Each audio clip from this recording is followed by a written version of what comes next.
Pakibati yung katabi mo saglit ng Happy New Year. Okay, Happy New Year. At tignan mo nga siya saglit. Tignan mo na nga lang siya saglit. Tignan mo lang siya. Okay? Sabihin mo parang pumapayat ka na. Okay, parang sabi mo pumapayat ka na. Alam nyo, magandang mag-open po ng business ng January is gym. Okay, mag-open tayo ng gym kasi lahat po ng resolution, mag-gym yan. Pero i-close nyo na ng February din. Okay, kasi hindi natutuloy. Anyway, again, welcome po, okay, to church. Welcome po to our first Sunday of the year. Paki-congratulate yung katabi mo. Sabihin mo, congrats. Congrats kasi nandito ka. Ano? At maganda pong posture po yun, na inuna po natin ang Lord. Inuna po natin siya. First of the year, first Sunday of the year. Andito po tayo, present po tayo sa church, and we're ready and expectant sa gagawin po na ating Panginoon. And so right now, before po tayo mag-dive into the Word of God, let me just share some of our announcements. Ano po ba yung mga ginagawa po natin sa simbahan po natin? Una na po, we're inviting everyone this January 8 to 10. That's gonna be this Wednesday to Friday na po yan. Magkakaroon po tayo ng prayer and fasting. What way to start the year than to pray and fast? To invite the Spirit and the presence of the Lord sa buhay po natin at sa lahat po ng gagawin po natin. Alam niyo po, last December 26, we just had our church leaders planning. So pinlano na po natin yung mga gagawin po natin for the whole year. And maganda po, sa plano po natin, talagang i-acknowledge po natin ang Panginoon na sasamahan niya po tayo. And alam ko po, kayo rin po may plano. Tignan mo yung katabi mo kung may plano na yan. Kung wala, sabihin mo magbagong buhay ka na kasi wala kang plano. Okay, so sa mga plano po natin, sa mga goals po natin this year, maganda po, kasama po talaga natin ang Panginoon. He's gonna guide our steps. Another announcement, this January 22, magre-resume na po ang ating revival night. Ano po ba meron dyan? Every week, okay, nagkakaroon po tayo, parang midweek service po to. We have a fresh word from the Lord. And magkakaroon po tayo ng mga guest speaker during that time, this year. So iba-iba po ang magtuturo po sa atin those times. So we're inviting you to please attend our revival night. That's the first of the year. Very exciting po yan. And alam ko gagalaw po si Lord dyan. And of course, sa mga kabataan po natin, may mga youth po ba dito? Meron. Okay, so yung YA night po natin, Youth Empowered Night, will resume on January 24. Okay, so sa lahat po ng mga young ones, kasi meron yung young ones and then meron din yung young ones. Yung dating young. Okay, pero lahat po ng mga youth, you're welcome and we're gonna have a party this January 24, that's a Friday. So kung kabataan ka, welcome na welcome pa po. Punta ka lang po dito, that's 6 p.m. dito po sa sanctuary po natin. And last but not the least announcement po, this February 1, magkakaroon po ulit tayo ng next batch of our CLDP1. Ano po ba yan? It's called Christian Life Development Program. So from the word itself, you want to develop your Christian life, you want to grow spiritually, you want to know more about God, yung foundation po natin sa church, ano bang pinapaniwalaan natin. That's a good school na ma-enroll po natin. Praise God, kasi libre po yan. May exam lang, pero libre. Okay, so libre po yan. So we're encouraging you. And if you wanna join the ministry, that's a prerequisite po. So lahat po ng ministry natin dito, yung media, yung worship, the ushering, yung admin natin, lahat po ng ministry, if you wanna serve the Lord, yan po ay prerequisite. So maganda po, maaral po talaga natin yan. So again, that's February 1, 5 p.m. And of course, patuloy po natin ito pinopromote, yung Dear Holy Spirit book ng ating pastor. And yung Precious Holy Spirit book, just this December, may nag-donate po ulit na worth 10,000 pesos. Okay, na libro. So praise God for that. Palakpakan natin si Lord doon. Sabi niya, dapat for personal niya po yun, pero nag-message po siya, sabi niya ibibigay na lang niya sa mission. And so again, pagka tayo ay nag-sponsor dito sa church, yan po ay napupunta sa mga outreach po natin, sa mga medical mission po natin. Instead of Bibles, ang binibigay po natin, we're giving out yung Dear Holy Spirit book. So, if you're being led by God, kung may copy ka na, you wanna sponsor, we're encouraging you, approach us later. And kung wala pa naman, maganda mabasa niyo po yan. At maganda this year, yan po yung goal po natin, na mabasa po natin yung buong book po na yan. And so right now, we're gonna listen to the word of the Lord. God has a word for us. I'm excited. Excited ka ba? Tanong mo yung katabi mo saglit, excited ka ba? Parang mukhang hindi kumain. O nagda-diet na. So maganda maging expectant po tayo today, ano? Because we have a word in Matthew 6. If you have your Bibles, let's go to Matthew 6.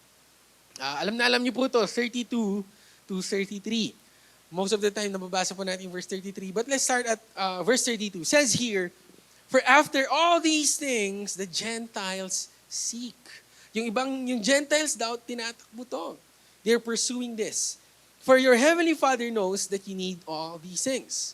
But seek first the kingdom of God and His righteousness, and all these things shall be added to you." I want to title my message today, First Things First. Bakit sabi first? First, we want to put God first in our life. And of course, this 2025, aralin po natin ano nga ba yung mga dapat po nating unahin sa taon po natin as we approach this coming year. And before that, can we just close our eyes again for a moment? And let's take this couple of seconds to just welcome the Holy Spirit.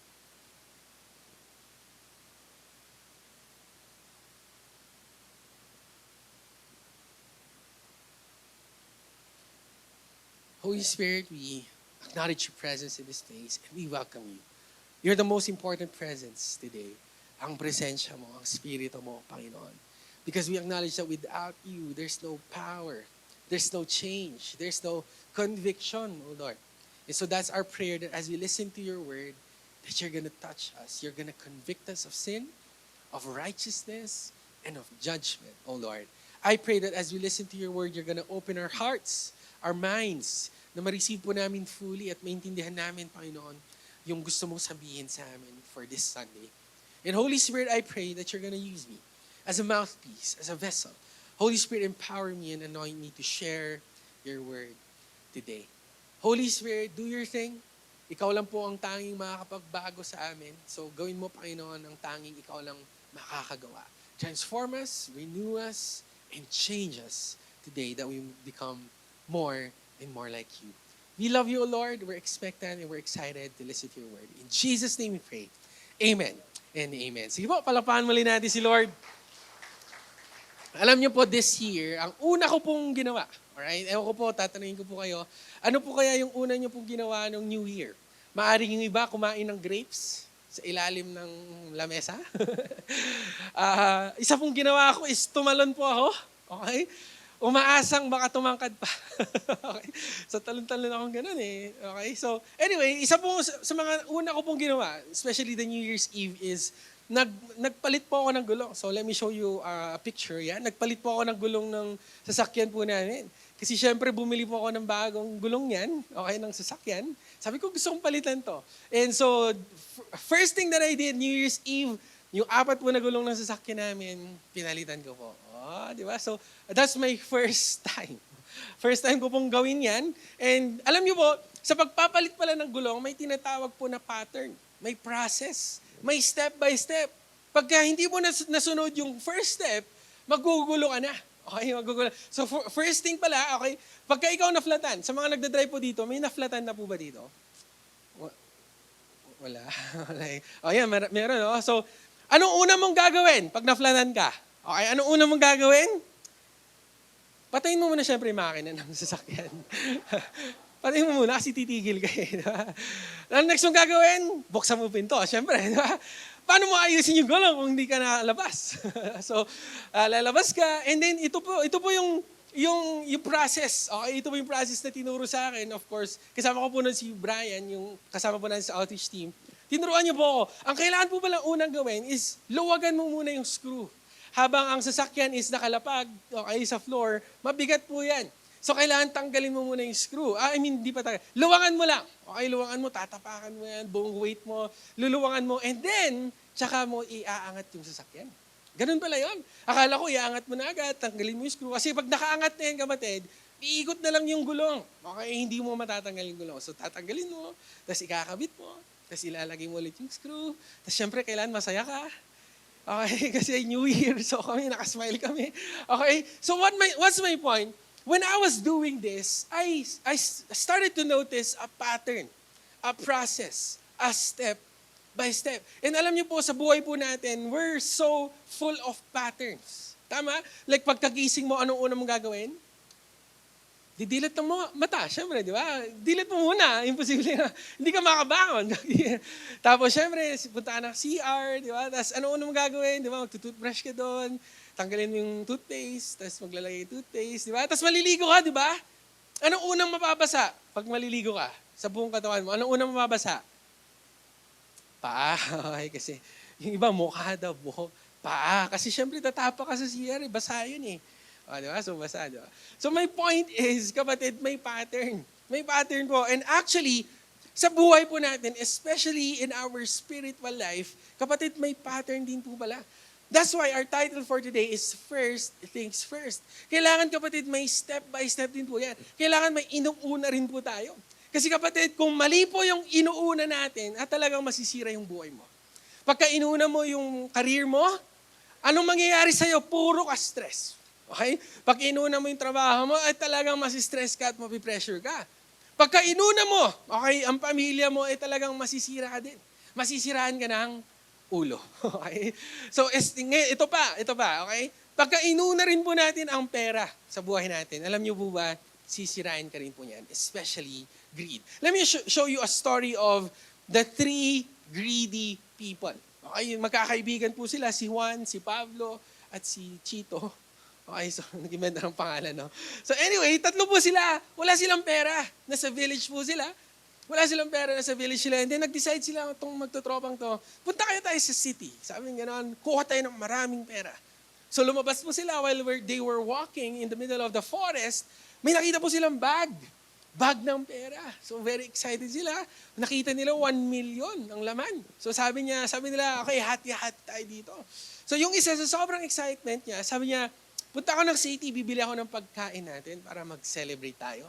So naglalakad po siya. Habang bumibili po siya, naisip niya, saglit, lagyan ko kayo ng lason tong pagkain na to para lasunin ko yung 2 kaibigan ko. Lahat ng pera mapunta sa akin.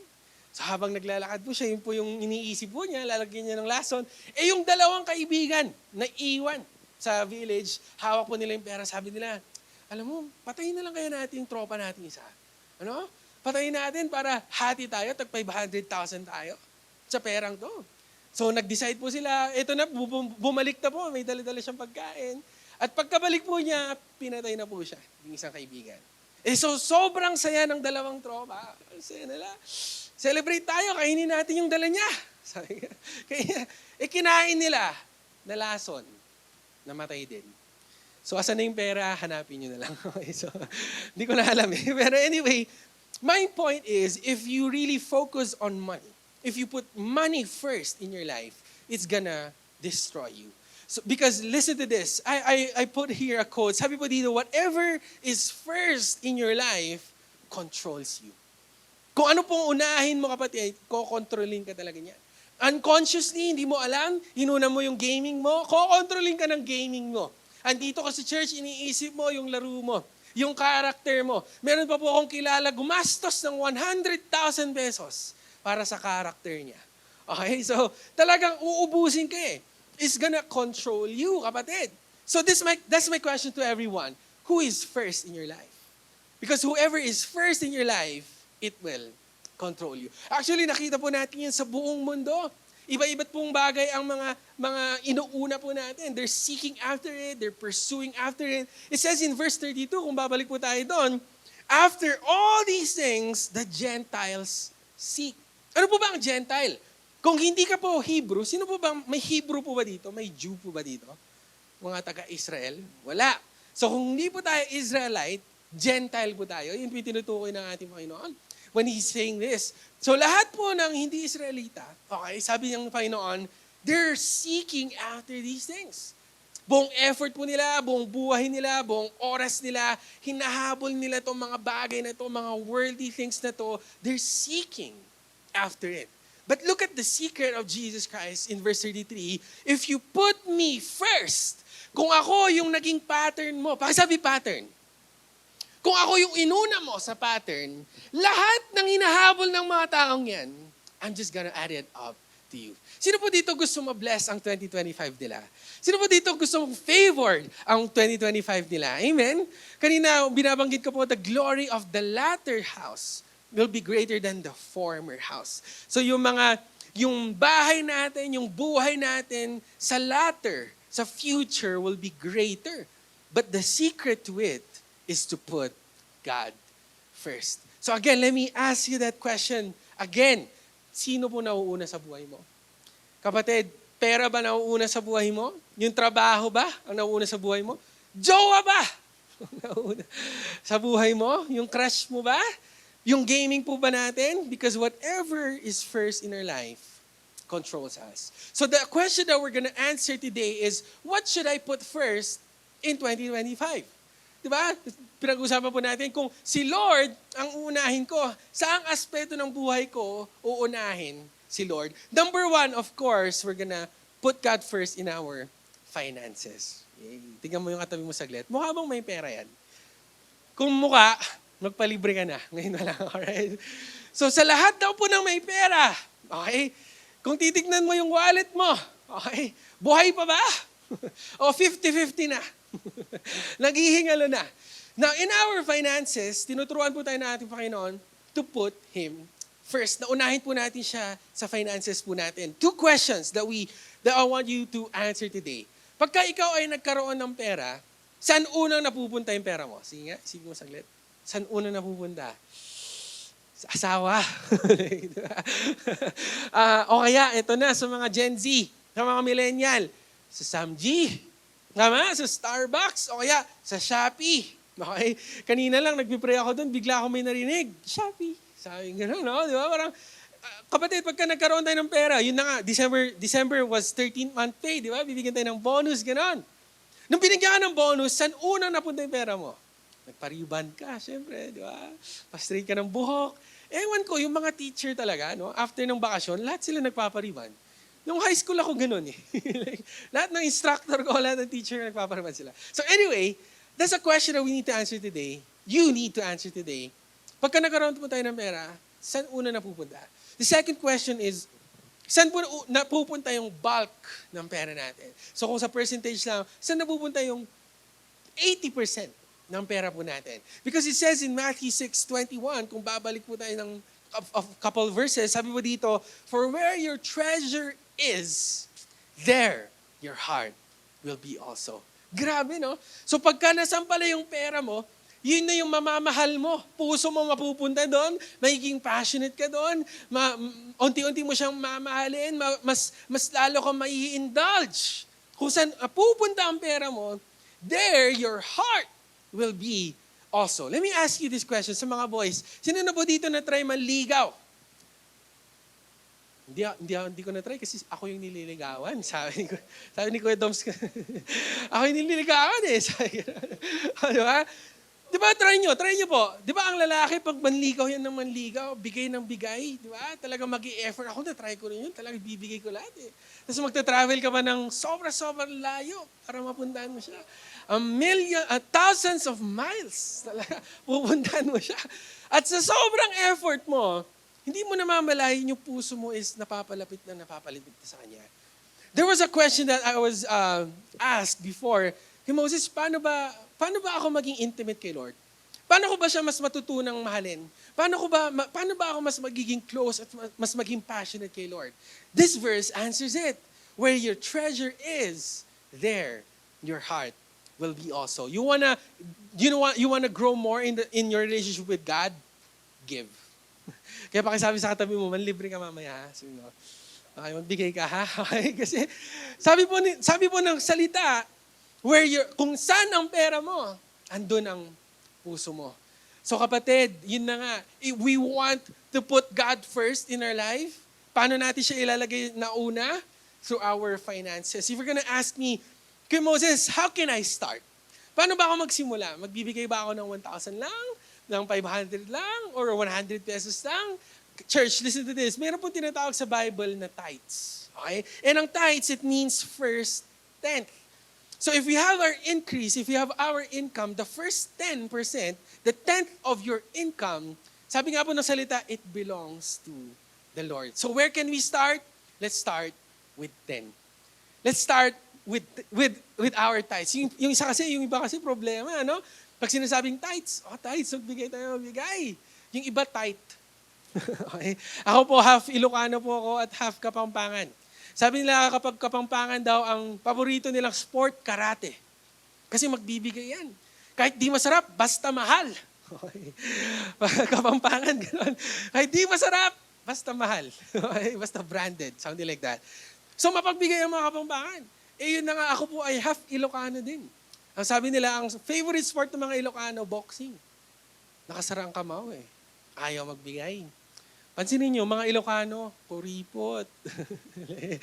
Ako, di ba, minsan kuripot talaga eh, no? Buti na lang ako medyo malakas yung Kapampangan ko.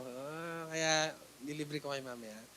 Next week, kung may na-invite ko yung first timer, starting next week, first timer, may libre pong coffee sa Agkape. Okay, ayaw nyo, sige. Anyway, because we want to be generous, okay? We want to give and give. So again, if you're gonna ask me, how can I start? Where can I start? Paano ko ba mauuna si Lord sa finances ko? Edi magsimula ka sa 10. Sa una. Buti nga ang utos ng Lord, hindi 90% eh. 90% ibigay mo. Okay? Ang sabi lang ng Lord, 10%. You start there. Now, baka debatihin nyo, wala naman sa New Testament yan. Okay? Wala sa New Testament yung tithes na yan. Ang sinasabi ka sa New Testament is more than 10. So, pili ka. Pili ka. Okay? So, bahala ka na. Okay? But we need to start somewhere. Siyempre, kung businessman ka, no, kung isipin mo, nagkaroon ka ng income, yung 10% ibibigay ko sa church, 90% matitira sa akin, lugi negosyo. Tama ba? Hindi po magandang negosyo yun eh. Bibigay mo lang, do-donate mo yung 10. But let me answer that question with a question as well. Pipili ka, 90% with God or 100% with yourself only? Sige nga, pili ka. Anong gusto mo dyan? Yung 90% na income mo, pero kasama mo si Lord. O kaya 100%. Pero bahala ka na. Sige nga, pili ka nga.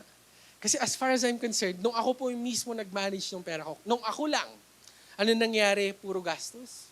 Bibili ako ng sapatos, bibili ka ng pagkain, bibili ka ng kape, ano? Kung saan-saan po napupunta yung pera natin. Why? Because we're managing it on our own. And kapatid, maganda naman, ano, syempre, as we start the year, si Lord, hindi lang po natin invite sa family natin, invite rin natin siya sa finances natin. So I'd rather work with the 90% that I have, nakasama ko ang Lord, kaysa sa 100% na mag-isa ko lang. Amen po ba? Parang ayaw nyo. Kasi may nag-CR na agad kanina. Nung pera usapan na yun, joke lang. Okay? Di ba? Pero sa finances, again, how can we put God first in our life? We put God first in our finances. Pangalawa, we put God first in our intentions. Ano naman yung intention? Sa mga plano po natin, kapatid. Alam niyo po, last January 2, nagplano po kaming mag-picnic. Okay, nag-picnic po kami sa John Hay. Dahil po, birthday po ni Ate Abby, siya po yung nagtuturo ng mga kids po natin. So, greet niyo siya mamaya. Okay? Greet niyo siya mamaya, magpalibre kayo ng agkape sa kanya. So, nandun po kami. And by the way, pag-pray niyo rin po si Ate Abby dahil ang best gift niya daw, this birthday niya is yung magiging anak nila dahil mga anak na daw siya this month. Alright? So, pag-pray po natin siya. Anyway, nag-picnic po kami. So, ang ganda po ng mga plano namin. Sige, picnic tayo dyan. You know, may mga camping chair. Ang dami-dami pa naming dalang pagkain. Alam nyo, pag kami-kami lang, ang pagkain lang namin chips, tsaka soft drinks. Buti na lang dumating si Tita Carol. Okay, may nachos. May pasta. Biglang naging sosyal. Kung kami-kami lang, chips lang. Okay? But anyway, ang ganda-ganda ng plano namin. Pero out of nowhere, biglang umulan. Diba minsan nakakainis yung mga ganon, yung may plano ka na, tapos biglang iibahin yung plano mo. And alam niyo po, there's a story in the Bible, his name is Abraham. Kung magkakaroon kayo ng anak, magandang pangalan, Abraham. Para malalim. He's the father of all nations. And si Lord, kapatid, may plano po kay Abraham eh. Ang sabi ng Lord kay Abraham, you're gonna be the father of all nations. Ikaw magiging tatay ng maraming nasyon, sabi ng Panginoon sa kanya.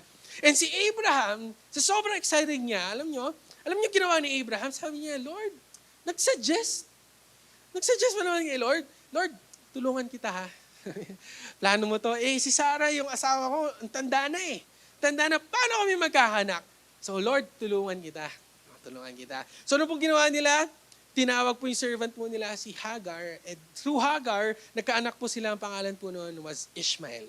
And ito lang po nakakalungkot because nung naipanganak po si Ishmael, dito mo nagsimula yung Islam. Dito mo nagsimula yung mga Muslim. At nakakalungkot because of one wrong decision and because Abraham went out of the plan of God, marami pong pagkakamali at marami pong disaster na nangyari. So kapatid, I'm challenging you this 2025. Sa mga plano mo, kapatid, sana kasama mo si Lord. Sana plano ni Lord, hindi plano mo. At kapatid, hindi mo na kailangan tulungan din si Lord. Lord, suggestion lang. Gusto kong makita ko siya sa session. Yung maglalakad kami, tapos magbubungguan kami, Lord. Tapos magsistow mo. Huwag ka mag-suggest. God is an all-knowing God. Sabi nga po sa Jeremiah 29:11, ang ganda po nito, for I know the thoughts, the intentions, the plans I have toward you, for you, sabi ng ating Panginoon. Eh yun na nga, problema sa atin minsan, madalas po natin ito nilalagay sa mga baso natin, di ba? Favorite verse po to, daily devotion, coffee with the Lord. Di ba? Tapos Jeremiah 29:11, yung verse mo. Ipopost mo ba sa Facebook? Pero kapatid, minsan hindi po natin naintindihan. Ang sabi po ng verse, for I know the plans I have for you. Si Lord po ang nakakaalam. So kung ano man po ang plano na gusto niya sa buhay mo, sana yun pong matupad. Amen. Kung sinabi ni Lord, i-break mo na, i-break mo na. Ayaw. Okay. Kung sinabi ni Lord, mag-shift ka, mag-shift ka. Okay. Okay. Kung sinabi ni Lord, dito ka lang sa church na to, huwag kang lilipat, kasi gwapo yung preacher dito, dito ka lang. Amen. Kaya pakisabi sa katabi mo, walang iwanan. Walang iwanan. So, dito lang tayo. We're gonna stay here. We found it here. Kapatid, sa mga intentions natin, sa mga plano natin, kasama ba si Lord doon? Kasama ba si Lord sa mga goals mo, kapatid? Another thing that we need to prioritize this year is our relationships. Kamusta mga relationships mo? Kamusta yung mga tropa mo? Yung mga tropa mo, nilalayo ka ba kay Lord o nilalapit ka? Ang problema kasi sa culture ng Pilipino, ito, ewan ko, nakakalungkot. Hindi ko alam kung nakakatawa to or nakakalungkot eh. Di ba, syempre sa mga Pinoy, pagka bumagsak ka, ang culture natin, inom. Pagka bumasa ka, inom. Pagka binrake ka, inom. Pagka naging kayo, inom. Pagka masaya, inom. Pagka malungkot, inom. Bakit kaya ganon? Parang lahat na lang. Ang nangyayari is napapalayo tayo kay Lord. Malungkot ka, i-shut na lang natin yan. Parang yun yung laging advice ng mga tropa po natin. Instead of malungkot ka, pray tayo. Oh. Kailan nyo mag ginawa last yun, no? Na malungkot ka, punta tayong church. Right? Because, see, our friends can influence us. And in our relationships, whatever we put first in our relationship will control us. Let me show you a story of one of our workers here. Ang pangalan po niya si Brian Go. Ayan, yan po siya. Siya po yung nag-announce po kanina dito. Siya po yung talagang, kasama ko po yan sa outreach. And just yesterday, we went out, nag-pray po kami. And alam niyo po sa mga conversations po namin, siya po kasi ay nag-work sa ibang work. Nag-work po siya sa isang hotel po dito. And sabi niya, the reason kung bakit talagang yung main factor kung bakit ayaw niya na doon, kasi toxic daw yung environment. Tignan mo yung katabi mo saglit. Toxic ba yan? Sana this year, 2025, tanggalin na natin yung mga nega. No? Yung mga negativity, yung mga negative people. Pagka may magchichismis, sabihin mo, oops. Okay, pagka may may sabihin ako, wag mo na sabihin mo gano'n, alright? There's peace in not knowing. Okay? Pero anyway, ang sabi po niya, okay, yung reason kung bakit po siya umalis sa workplace na yun, because it was really toxic daw po pala. Na to the point na even yung past relationships din po niya. Okay? Kaya nawala rin po yan sa church ng matagal. Kasi may relationship po siyang pinasok. Okay? Hindi ko pinaalam, no? Pero anyway, itong relationship po na to, talagang naglayo sa kanya kay Lord. Sasabihin niya, punta ka ng church. Hindi, dito ka lang. Akin ka lang. Grabe. And yun na nga kapatid, hindi po naging maganda dahil nalayo po siya kay Lord. Now, this is a question that I'm gonna ask you. Sa relationships mo kapatid, sa mga people around you, are they bringing you closer to God or nilalayo ka? Because the reality is, listen to this, you cannot change the people around you. Tama, yung katabi mo, hindi mo na mababago yan. Kung asawa mo katabi mo, ay nako, wala na yung pag-asa. Okay? You cannot change the people around you. Okay? But listen to this. But you can change the people around you. Isipin niyo saglit. Okay? Kuya Moses, English kasi. Hindi ko intindihan. Okay, so, kapatid, yung mga tao sa paligid mo, hindi mo na mababago yan. Okay, hindi mo na mababago yung ugali niyan. Pero kapatid, pwede mong baguhin yung mga tao sa paligid mo. Yung mga katabi mo, church. You can change the people around you. It says in Proverbs 13, verse 20, ang ganda po nito, he who walks with wise men shall be wise. He who walks with the wise will become wise. Kaya kapatid, kung di ka matalino, tumabi ka sa matalino. Okay? Okay? Kung wala kang confidence, tumabi ka sa may taong confident, di ba? Matuto ka sa kanya. Kung gusto mong gumwapo, tumabi ka sa akin. Be with the wise and you. Biblical. Okay? Biblical po yan. So, yan po, even the Bible teaches us, right? Sabi nga po sa Proverbs, iron sharpens iron. So, yung katabi mo, iron ba yan o iron deficient? Okay? So, hindi, anong ang point? Okay, sorry. Hindi na dapat ako nag-joke eh. Resolution ka yun eh. Okay? Anyway, di ba yung katabi mo, talaga sinasharpen ka ba? Tinutulong ka ba mag-grow, mag-mature, okay, sa buhay mo? O talagang trip-trip lang yan? Walang plano sa buhay. Tambay. Ganon, di ba? Nakakalungkot naman yung ganon, yung parang wala kang nakikitang future. And kaya nga kapatid, ito lagi po namin itong ina-announce, yung connect groups po natin. You know what? Our church is a good platform for good relationships. Amen? Sige pa, palakpakan nga natin si Lord for that. May mga connect group po tayo for dads, mga tatay, mga nanay, talagang lahat po ng gusto nyo. Okay? Whatever you want, whatever hobby, okay, yung mga ginagawa po natin, the church will provide it for you because we want good relationships. And sana this year, we're gonna start with good friends. Good relationships po. Amen po ba doon? Sana sa relationships po natin, unahin rin po natin ang ating Panginoon. And another thing that we need to put first is our status. Ano itong status na to? Siyempre, nung bata tayo, may mga gusto po tayo maging. Nung bata tayo, ako gustong maging successful entrepreneur, successful businessman. Yun yung talagang nasa isip ko. Parang gusto kong yumaman. Okay? Kasi kapatid, tayo po, may mga kanya-kanya po tayong gustong status na maabot. Gustong success na maabot po sa buhay po natin. And makwento ko lang po, isa po sa pinaka-hate ko na subject is yung subject na accounting. Okay? Yung mga accountant po dyan, God bless. Okay? Nawa, samahan kayo ng ating Panginoon. Kasi mahirap po yung subject na yan. Okay? So during college, I really hated this subject. Kasi nung college po, may subject po kami Accounting 101. And grabe, ako po, sobrang pressured po ako kasi kami ng kapatid ko, yung younger than me, 1 year lang agwat namin. Okay, so pag ako may bagsak, sabi ko, ayokong magsabay kami mag-graduate. Nakakaya yun. Mas matanda ka, panganay ka, sabay kayo, di ba? Sabay kayo. Gusto ko kung ako graduate, yung focus sa akin lang. Parang gano'n. So, sabi ko, na-pressure po ako, yun na nga, yung accounting subject ko, bumagsak po ako. First take, bumagsak ako. So sabi ko, ano ba yan? Hirap talaga na subject nito. So I took it again. Second take, sabi ko, babawi ako. Okay? So prelim pa lang, sa first term namin, 86 ang grade ko. So praise God, di ba? Kaya, ano talaga kaya ko talaga May anointing talaga si Lord. So, sa SLU, okay, sa SLU po ako nag-aaral. Pag 89 ang grade mo, sure pass ka na. Di ka na pumasok. Sure pass ka na. So, 86 ako. So, very confident ako. So, eto na. Midterm came, and then finals came. 265 ang grade ko. Bumagsak ulit ako. Okay, so sa second try, kaya sobrang hate ko itong subject na to. And sa third try, praise God, by the grace of God, surely goodness and mercy will follow me all the days of our lives. And even though I walk through the valley of the shadow of death, I will fear no evil, for God is with me. Praise God, pumasa po ako. sa third try ko, pinasa ko na po yan. And very, very, talagang yung subject na yan, sinumpa ko yan. Sabi ko, ayoko yan. Ayoko na yung subject na yan.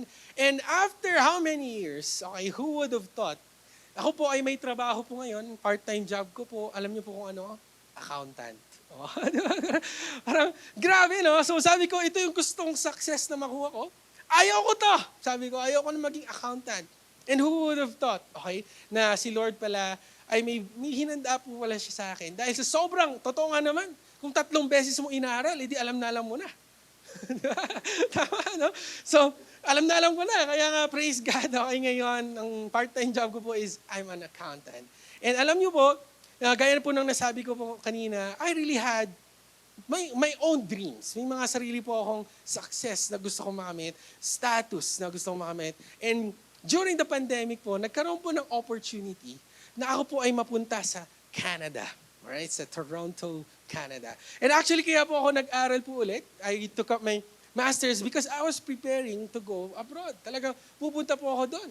And just last month, okay, last November, kauwi po lang namin. Galing po kami ng Dallas, Texas. Alright? And napunta po kami doon and grabe, ang dami pa rin pong opportunities na nag-o-open for me.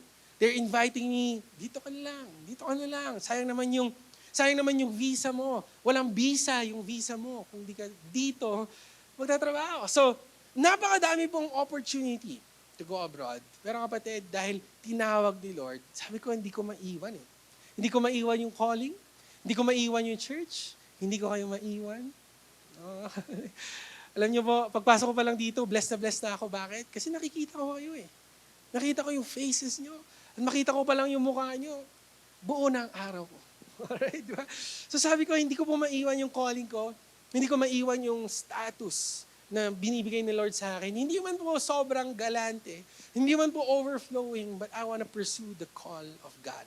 No matter what status, success that looks like, it looks like, kapatid, I'm gonna put God first sa buhay ko. So kapatid, sa status mo, sa dreams mo, sa mga success stories mo, nauuna rin ba si Lord? And lastly, kapatid, in our time. Nauuna rin po ba si Lord sa oras po natin? Alam niyo po, napakadami po nating mga resolution. Di ba? Resolution magpapayat. Hindi naman totoo yon. Alam naman natin. Okay? Ito pa, magtipid. Hindi rin naman totoo yon. Okay? Hindi naman mangyayari yon. Ang dami po nating resolution. Pero kapatid, when was the last time na nag-resolution po tayo na, Lord, I'm gonna give more time for you. Lord, sa prayer time ko, gusto ko mas dagdagan yung devotion ko with you. When was the last time na nag-pray tayo ng ganun? Na nagkaroon tayo ng resolution na ganun, kapatid? In our time, sa prayer natin, even sa ministry natin, kapatid. Inuuna rin ba natin ng Lord? Ayoko mag-ministry, nakakapagod, nakaka-stress, wala akong oras. But God, if you want to put God first in your life, let's put Him first in our time. Kaya nga po, again, pinopromote po namin to this January 8 to 10. This is an opportunity for us to pray, to take time, to pause. Sobrang busy ka eh. Sobrang dami mong ginagawa. Pakisabi sa katabi mo, pahinga ka muna. Pahinga ka muna. Let's take a rest. And before we start the year, bago tayo, talagang lumarga at magtrabaho, can we just take time with the Lord? This January 8 to 10. From 1 to 5 p.m., we're gonna be here. And let's take time, sabihin natin, Lord, gusto ko i-prioritize yung oras ko sa'yo. And actually, this February 1, mga kapatid, mag-open rin po tayo ulit ng CLDP natin. Ano naman po ito? This is an opportunity for you to serve. If God is calling you, Lord, gusto kong ibigay yung oras ko sa'yo. Paano ko ibibigay? You can give it through ministry. Kaya nga, grabe yung mga volunteers po natin dito sa church. Wala pong sweldo po yung mga yan, pero grabe sila po yung pinakamaaga dito sa simbahan at sila pa po yung pinaka-late na uuwi. So, can we just take time to honor them? Palakpakan nga naman natin yung mga workers natin dito. Magkakapayan, every Saturday, magre-rehearse sila dito. They're gonna give their time, they're gonna sacrifice. Yung iba may pamilya na. Si Ate Abby magpapamilya na rin. Yung iba may work. Yung kakilala ko po, yung worship head po natin, kagagaling lang po niya ng shift kagabi. At dumiretso na po siya dito. So, grabe po yung mga efforts po nila. Kaya, why? Because they want to give their time to the Lord. And ngayon, kapatid, I'm gonna ask you again this question. Who is first in your life? First ba siya sa finances mo? First ba siya sa intentions mo, sa mga plano mo? First ba siya sa relationships mo, kapatid? Yung mga relationships na meron ka, yan ba yung gusto ni Lord para sa'yo? Sa status mo, kapatid. Sa success stories mo. Si Lord din ba ang nauuna dyan? And of course, sa time mo. Is God first in your life? And I'm gonna end with this. I'm gonna show you a picture of our national overseer. This is Dr. Anthony Velasco. You know, last week, we gave honor to him dahil at 60 years old, kinuha na po siya ng ating Panginoon. So we took quiet time para i-honor po lahat po ng ginawa po niya at yung buhay po niya. And alam niyo po, this December 25 lang, kinuha na po siya ni Lord at 11 p.m. Praise God pa rin po kasi na-enjoy pa rin po niya yung time with the family at umabot po siya ng hanggang 11 p.m. Nakasama po niya yung pamilya po niya. But you know what? Si Pastor Anthony, siya po ay talagang very dear to me personally, to our church. Hindi po ganito kaganda yung simbahan po natin, hindi po ganun kaganda yung worship natin. Kung hindi po dahil siya yung naging role model po natin. And if you're gonna ask me, sinong gusto mo maging? Ang lagi ko sasabihin, gusto kong maging Pastor Anthony. Gusto kong maging parang siya. I wanna become like him. Alam niyo po, yung story po ng buhay niya is the story of putting God first. He's our role model of putting God first. Bakit? Sa finances po niya, kapatid, alam niyo po, yung bahay po ni Pastor Anthony, kung makita niyo lang, sobrang liit. Cute. Parang ikaw. Okay? Sobrang liit po ng bahay niya. And there was one time na gusto niyang bumili ng napakamahal na speaker sa church.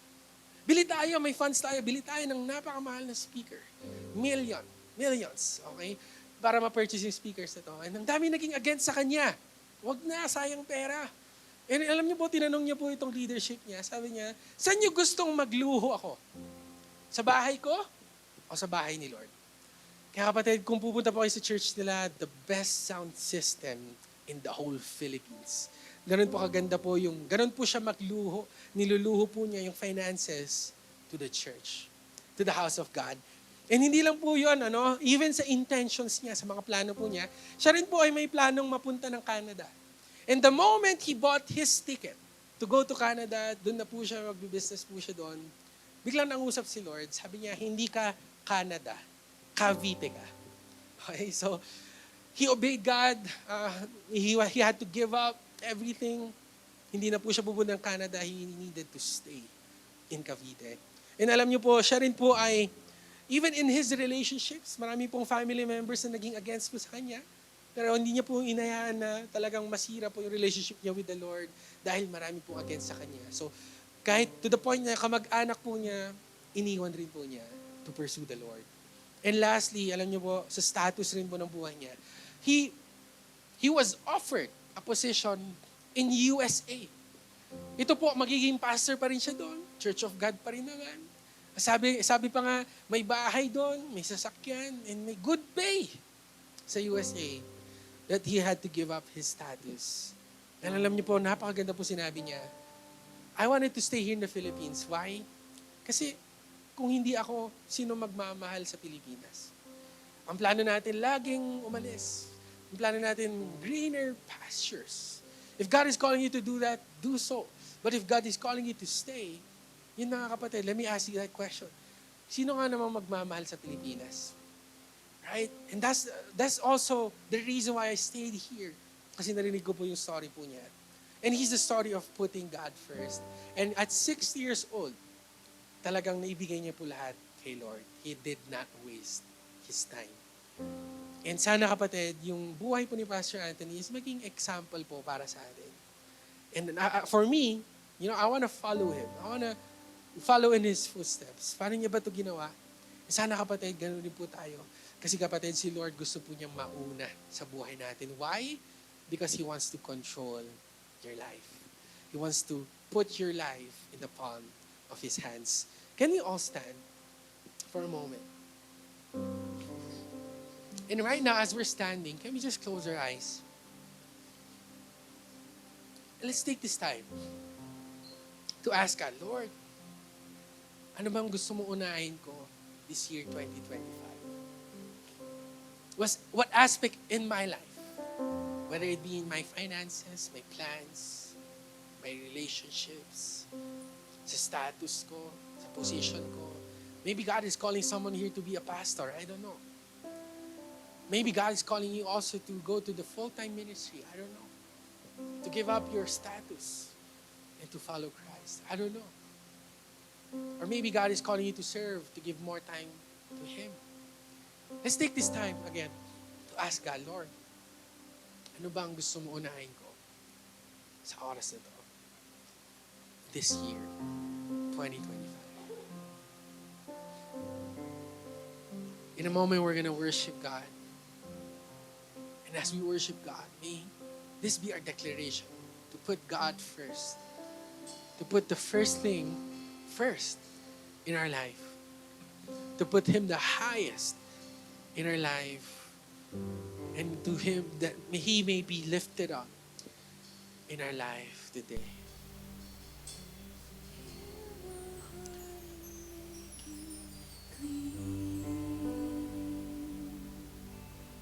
Open up my eyes to the things unseen. Show me how to love like you have loved me.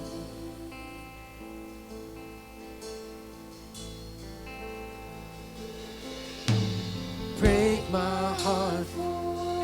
Yes, Lord, that's our prayer today. We want to be in accordance to your will. We want to be in accordance to your plan. Everything we are, Lord, we surrender to you.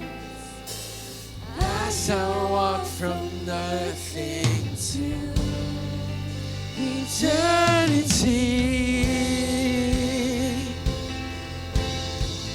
Come on, sing this again. Hosanna. Hosanna. Hosanna. Hosanna in the highest. Hosanna. Hosanna. Hosanna in the highest. Hosanna. Hosanna. Hosanna in the highest. Hosanna.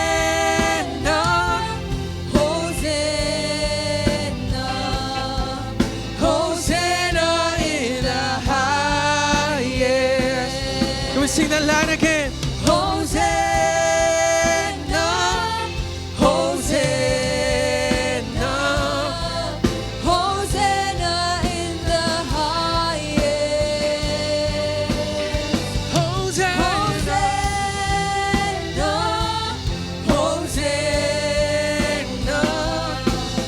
Hosanna. Hosanna in the highest.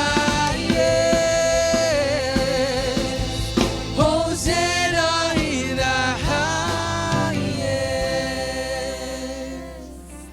Hosanna. Hosanna. Hosanna in the highest. Yes, Lord. We Hosanna. put you in the highest place. We want you to be in control. Hosanna in the highest. Yes, Lord, we thank you for the word today. We want to put you first in our life. As you promised, Lord, in your word, that as we put you first, all these things na tinatakbo namin, all these things na pinupursue namin, you're just gonna add it up to us in our life, oh Lord.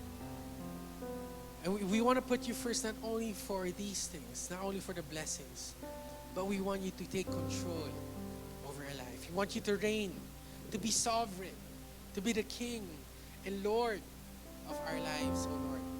Kasi ayaw namin i-control yung buhay namin on our own. We don't want to approach this year on our own, with our own intellect, own knowledge, own wisdom. We want it to be with you. And you have a promise for us that you're never going to leave us nor forsake us. So may this word be planted in our hearts, O Lord. And may it bear fruit na lagi naming malala, Panginoon, na unahin ka sa aming buhay. Thank you, O Lord. Thank you. Right now, we're gonna give to the Lord. Tayo po yung magbibigay. And like we've talked about a while ago, let's put God first sa finances po natin. Unahin po natin siya sa finances natin. And where can we start? We can start with the 10th of our income. With the 10% of what we have. We can start there. Or we can start whatever you can give today. As long as we invite God and we put God first sa buhay po natin. And baka kapatid, sa pagbibigay po natin, malid ka ng Lord na mas magbigay pa. And that's what we call offering. And as a family and as a church, grabe po yung naging blessing ng Lord sa church natin because we gave above and beyond our tithes. So whatever God has put in your heart, let's be prepared and let's give with a cheerful heart today. Not grudgingly or under compulsion. God loves a cheerful giver. So before we give, pwede po ba natin taas ang ating mga kamay? And let's just receive the blessing of the Lord today. May the Lord bless you and may the Lord keep you. May the Lord turn His face towards you and may the Lord be gracious to you. May the Lord make His face shine. On each and every one of you, may the Lord give you peace. Peace which transcends all understanding. Peace that will guard our heart and our mind in Christ Jesus. Let me just declare this to everyone that we will love the Lord our God with all our heart, all our soul, all our mind, and with all our strength, that we will love our neighbors as we love ourselves. And surely goodness and mercy will follow us all the days of our lives, and we will dwell in the house of the Lord forever. With long life, you're going to satisfy us and show us your salvation. God, as we give today, may throw open the floodgates of heaven, pour out so much blessings that we will not have enough room to receive it. A good measure, pressed down, shaken together, and running over blessings from you alone. We receive this today as we declare it. In the mighty name of Jesus Christ we pray. Amen and amen. Hallelujah. God bless everyone.